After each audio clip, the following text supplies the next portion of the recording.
Saudara-saudariku terkasih, sejauh dan sedalam apa kita bisa mengenal dan mendalami sesuatu, baik itu alam atau pribadi lain yang bisa sesama kita atau manusia, itu tergantung seberapa besar perhatian, seberapa dalam keseriusan kita untuk menjalin relasi, untuk mengenal keadaan, situasi, atau pribadi itu. Itulah sebabnya mengapa orang seringkali bisa mengenal satu hal dengan amat baik, tetapi gagal memahami hal lain, sekalipun hal itu sangat sederhana. Yesus mengungkapkan keprihatinannya terhadap orang-orang Yahudi yang sungguh mampu mengenal gelagat zaman, gelagat alam. Namun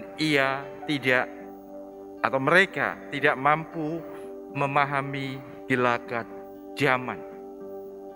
Tanda-tanda zaman dalam bahasa gereja sekarang adalah gejala peristiwa-peristiwa yang seringkali muncul, terulang kembali, dan karenanya mengungkapkan kepada kita kehendak Allah sendiri.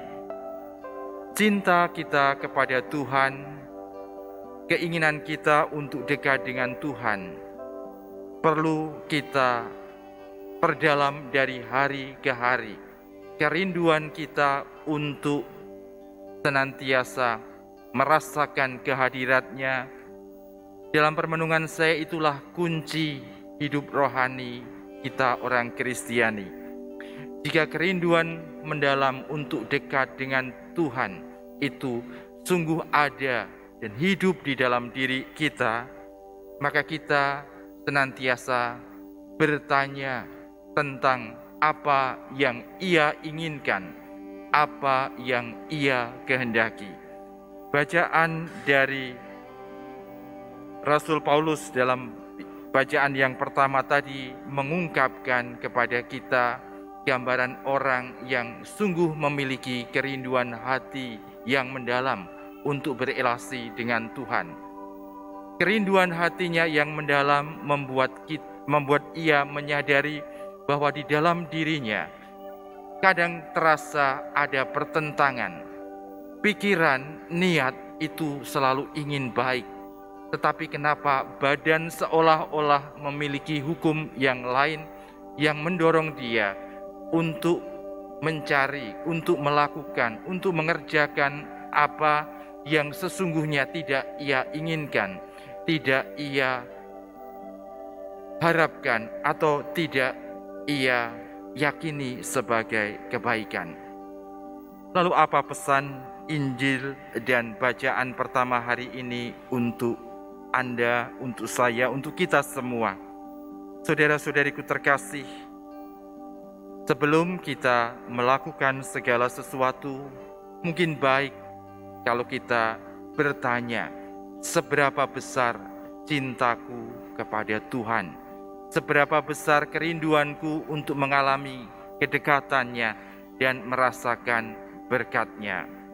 Kalau kita menyadari kita memiliki kerinduan untuk bersatu dengan Tuhan, kita juga ingin senantiasa memahami apa yang Ia inginkan. Dan karenanya kita lalu berani mengolah diri kita, meskipun badan kita menginginkan yang lain, tetapi cinta kepada Tuhan akan menggerakkan kita untuk memiliki kekuatan melakukan hal yang lain. Seorang ibu memiliki kekuatan luar biasa untuk menggendong anaknya berjalan di tengah terik matahari di kota Surabaya ini, meskipun ia memiliki keterbatasan secara fisik. Mungkin ia juga mengalami kelaparan secara fisik, tetapi batinnya yang penuh cinta kepada anaknya memiliki kekuatan, melahirkan kekuatan yang luar biasa dalam diri ibu itu untuk senantiasa menggendong anaknya dan berjalan di tengah terik matahari. Raganya diatur oleh cintanya yang begitu besar. Semoga kita pun bisa menguasai raga, menguasai badan kita sebagai ungkapan terdalam bahwa kita ingin senantiasa dekat pada Allah.